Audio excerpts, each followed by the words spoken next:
सबे धम्मा अनात्ताति यदा पर्यायपस्सति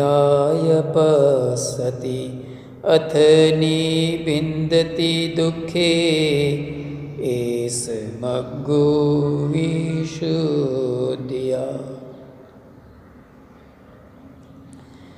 विश्ववंदनीय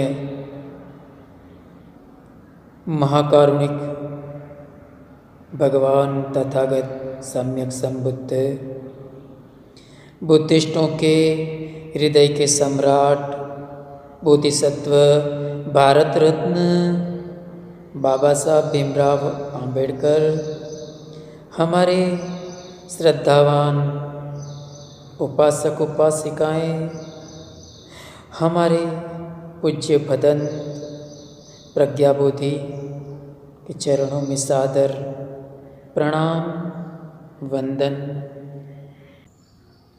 एक बुद्धिस्ट होने के नाते हमने हमेशा एक बात महसूस की होगी, हमारे सामने एक बात आई होगी जो कि बहुत विवाद का और संवाद का कारण बनती है, एक प्रकार की गैरसमझ पैदा करती है। और वो बात यह है कि भगवान बुद्ध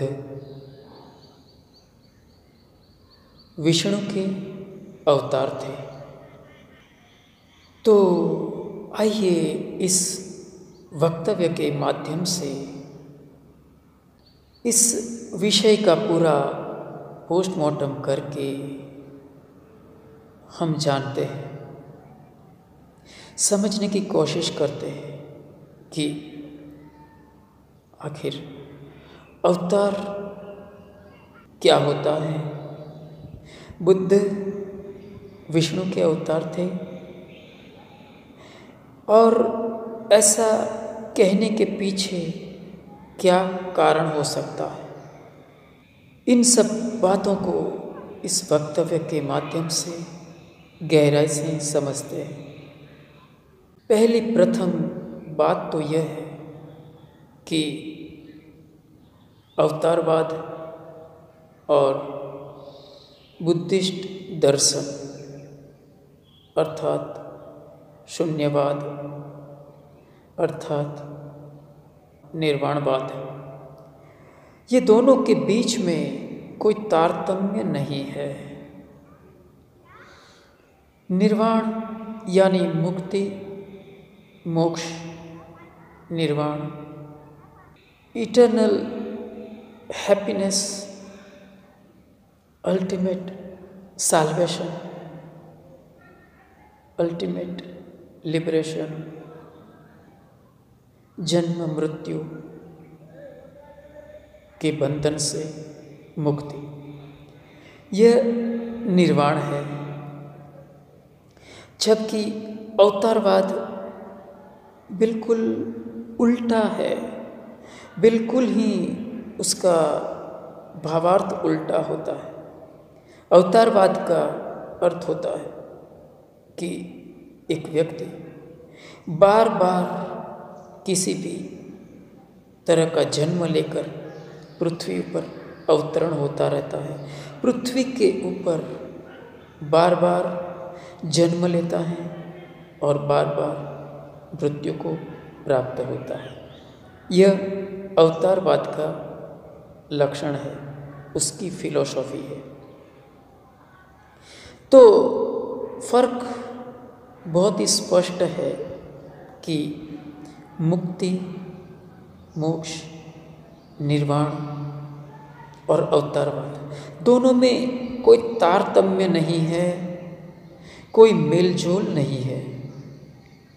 तो भगवान बुद्ध विष्णु के अवतार कैसे हो सकते हैं, उसको क्यों कहा गया? दरअसल मुक्ति, मोक्ष, निर्वाण की बात बुद्धिज़्म के अलावा किसी और धम्म या संप्रदाय में है ही नहीं, क्योंकि यह एक इवोल्यूशन की प्रक्रिया है, एक उत्क्रांति की प्रक्रिया है। भगवान बुद्ध अनेक जन्मों तक वो उत्क्रांतित हुए थे, वो इवोल्यूट हुए थे। हर जन्म में उन्होंने इवोल्यूशन प्राप्त किया था, वो उत्क्रांतित हुए थे। उन्होंने 10 सामान्य पारमिताएं पूरी की, 10 उपपारमिताएं पूरी की और 10 परमार्थ पारमिताएं पूरी की। ये सब करने के बाद भगवान तथागत बुद्ध परिपूर्ण रूप से इवोल्यूट होते हैं। उनका इवोल्यूशन परिपूर्ण होता है, तब जाके एक बोधिसत्व सम्यक संबुद्ध बनता है। हम सब पूरी तरह से इवोल्यूटेड नहीं है, हम उत्क्रांतित नहीं है। हमारे पास, मानवी के पास 5 इंद्रियां है, मन है, लेकिन पूरी तरह से विकसित नहीं है, पूरी तरह से वो उत्क्रांतित नहीं है। मानव में से महामानव बनना अभी बाकी है। ह्यूमन से सुपर ह्यूमन की यात्रा चालू है, लेकिन सुपर ह्यूमन बनना अभी बाकी है।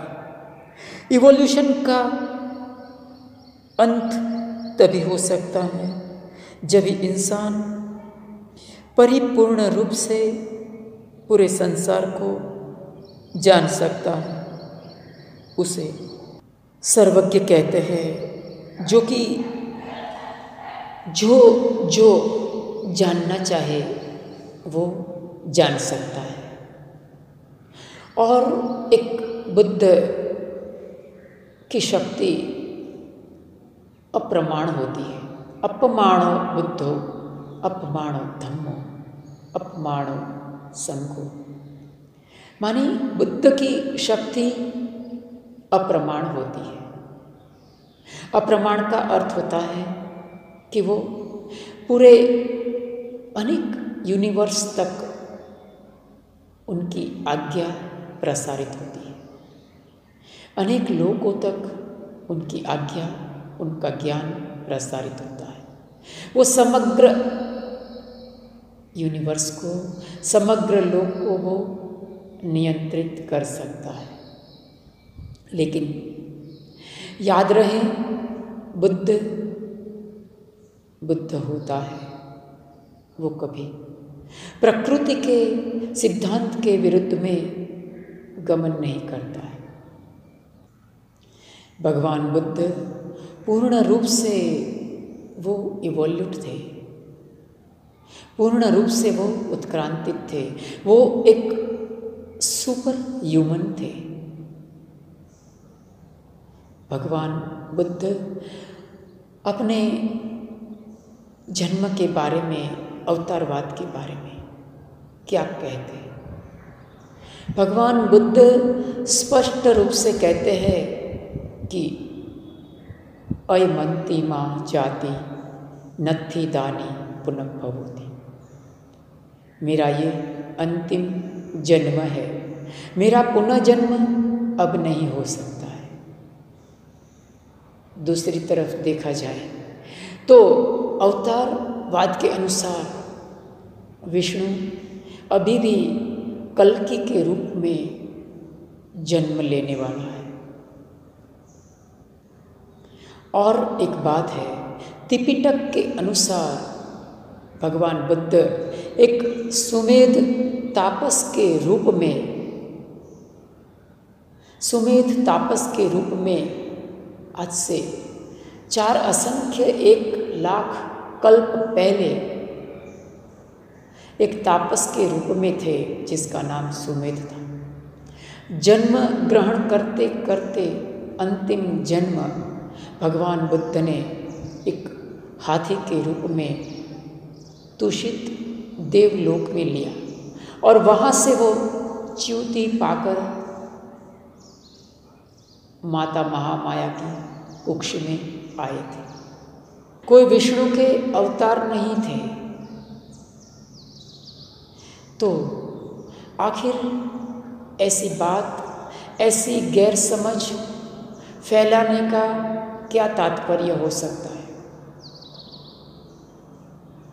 उसके पीछे का दो कारण हो सकता है।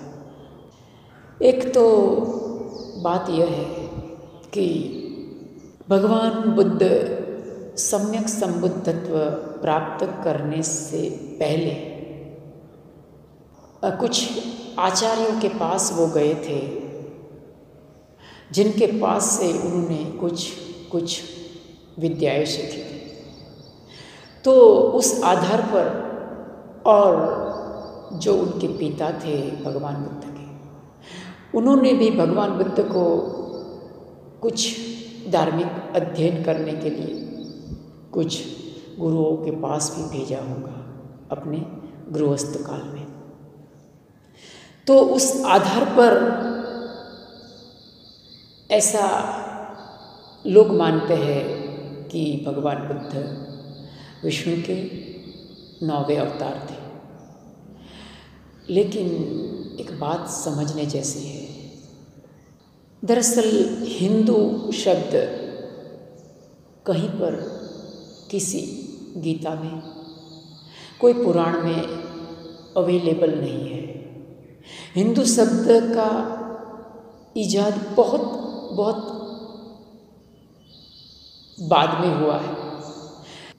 हिंदू एक पर्शियन भाषा का शब्द है और उसके अनुसार उनका अर्थ अपशब्द होता है। तो भगवान बुद्ध जिन आचार्यों के पास सीखे थे, वो कोई पर्टिकुलर संप्रदाय के नहीं थे। वो कोई पर्टिकुलर देवी देवताओं को मानने वाले नहीं थे। वो कोई विष्णु को, राम कृष्ण को मानने वाले आचार्य नहीं थे। वो आचार्य जो थे वो कोई विचित्र प्रकार के कर्मकांड करते थे। कुछ आचार्य मानी पानी में बैठ के ध्यान लगाते थे, पंछियों की तरह दाना चुगते थे, अजगर की तरह व्रत करते थे। इस तरह का माने विचित्र प्रकार के क्रियाकांड करते थे वो आचार्य। वो कोई पर्टिकुलर सांप्रदायिक नहीं थे। उनका दर्शन एक भिन्न अलग था। दरअसल बात यह है कि अगर कोई इंसान दाढ़ी मूंछ बढ़ा लेता है तो उसको एक पर्टिकुलर संप्रदाय का मान लेना कहाँ तक वाजिब है। अगर कोई व्यक्ति मुंडन करा लेता है, मुंडन करके फिरता है, उसका मतलब यह तो नहीं है कि वो बुद्धिस्ट है। तो वे आचार्य थे, हो सकता है कि वो जटा रखते हो, दाढ़ी के बाल रखते हो, उस कारण से ऐसा समझा जाता हो कि ये आचार्य हमारे संप्रदाय के थे। इस कारण को लेकर एक गैर समझ ने जन्म लिया कि ये आचार्य तो हिंदू संप्रदाय के थे, विष्णु को, राम को, कृष्ण को मानने वाले थे। तो भगवान बुद्ध उनके पास गए और उनके पास विद्या सीखे और फिर चले गए। भगवान बुद्ध तो उनके पास कुछ समय ही ठहरे थे, कुछ दिनों तक ही ठहरे थे। फिर उनके पास वो असंतुष्ट होकर भगवान बुद्ध चले गए थे। वो भगवान बुद्ध इतने तो निष्ठावान, इतने तो आज्ञाकारी थे कि जिन जिन आचार्यों के पास वो रहे थे उनकी आज्ञा का अक्षर अक्षर उन्होंने पालन किया था, लेकिन उनको जो फल मिलना चाहिए वो नहीं मिला था, और जो प्राप्त करना था वो प्राप्त नहीं कर पाए थे। और आचार्य ने भी अपना हाथ ऊंचा कर लिया था कि हम तो बस इतना ही जानते हैं। तो भगवान बुद्ध असंतुष्ट होकर वहाँ से चलते बने थे। फिर उन्होंने जब सम्यक संबुद्धत्व प्राप्त किया तो अपने ही बलबूते पर किया था, किसी का सहारा लेकर नहीं किया था। तो यह एक बात थी जिसके आधार पर कुछ लोग ऐसा मानते हैं कि भगवान बुद्ध विष्णु का अवतार थे।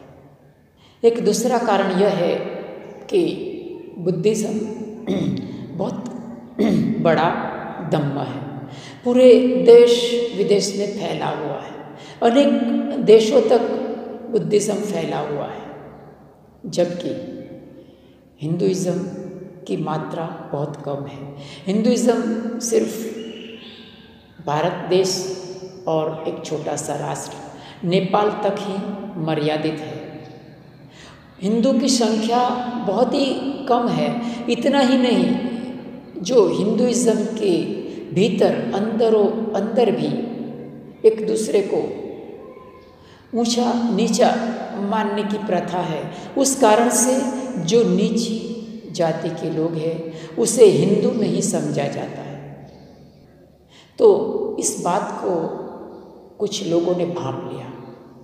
अपने संप्रदाय को बढ़ावा देने के लिए एक प्रकार का दुष्प्रचार देश विदेश में और भारत में किया जाता है, और वो यह कि जो बुद्ध थे वो विष्णु के 9वें अवतार थे। भगवान बुद्ध जन्म मृत्यु से परे थे। भगवान बुद्ध दोबारा कभी अवतरित होने वाले नहीं हैं। दोबारा कभी भगवान बुद्ध जन्म लेने वाले नहीं हैं। भगवान बुद्ध हयात है ही नहीं। भगवान बुद्ध की एनर्जी पूरी तरह से नष्ट हो चुकी है, मुक्त हो चुके हैं। भगवान बुद्ध अस्तित्व गम्य नहीं है। उसके विरुद्ध में विष्णु अभी भी जन्म लेंगे कल्कि के स्वरूप में। विष्णु अभी तक जन्म मृत्यु के बंधन से मुक्त नहीं हुए। ये हो सकता है कि विष्णु आगे जाकर अनेक जन्म के बाद एक बोधिसत्व बने और उसके बाद एक बुद्ध के रूप में जन्म लें। ये संभावना है। तो इस तरह से हमने देखा कि भगवान बुद्ध, उन्होंने कभी नहीं कहा है कि मैं किसी का अवतार हूँ, और वो अवतार नहीं थे। इस बात को हमने इस वक्तव्य के माध्यम से अच्छी तरह से जाना है। यदि किसी को मेरे वक्तव्य के प्रति कोई प्रश्न है, कोई दुविधा है, शंका कुशंका है, तो मुझे बेझिझक आप कमेंट करके पूछ सकते हैं। तो आज के दिन बस इतना ही। सबका मंगल हो, सबके जीवन में खुशहाली आए, हमारे पुण्य कर्म में सब भागीदार बने, सबका जीवन धन, धान्य, आरोग्य और प्यार से समृद्ध बने, समृद्ध बने, समृद्ध बने। साधु साधु साधु।